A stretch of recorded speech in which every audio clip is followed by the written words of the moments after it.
वक्रतुंड महाकाय सूर्यकोटि समप्रभा निर्विघ्नं कुरु मे देव सर्वकार्येषु सर्वदा। ये कथा प्रारंभ होतु है आवहे वीर हनुमान।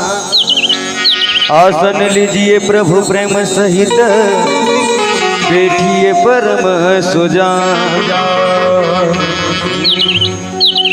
गौरी के ललनवा बाबा गौरी के ललनवा बाबा आइली तोर सरानवा की राखिली हना हो की राखिली हना।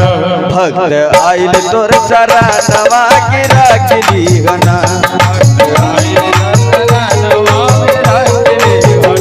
भक्त आइल बा सरानवा की राखिली हना।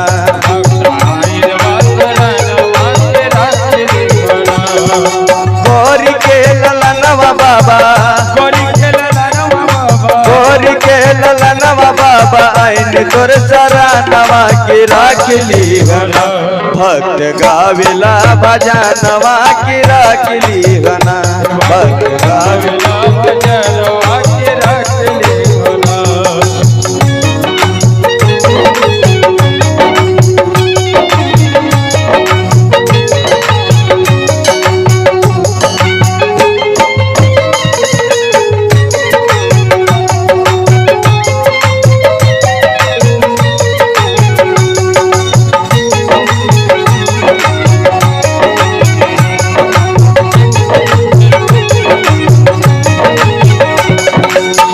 माता गुर पार्वती पिता महादेवा पिता महादेवा हो पिता महादेवा।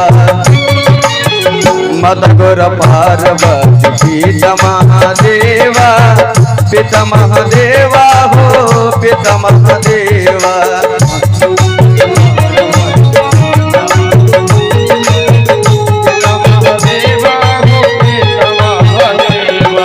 मोसके वहनवा बाबा मोसके वहनवा बाबा आइन तोर सरानवा की राखिली हना। भक्त गावेला भजनवा की राखिली हना। भक्त गावेला भजनवा की राखिली हना।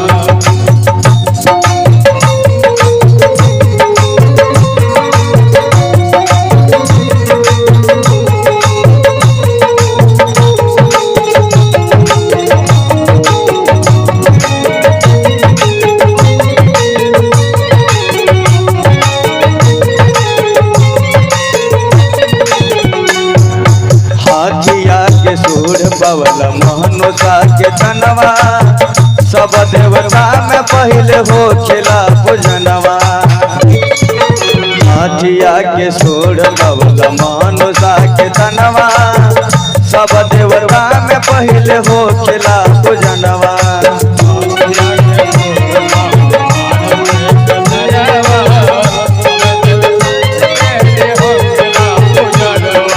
लहडुवन के भोग लागे लहडुवन के भोग लागे मोसके वहनवा की राखिली हना। भक्त गावेला भजनवा की राखिली हना।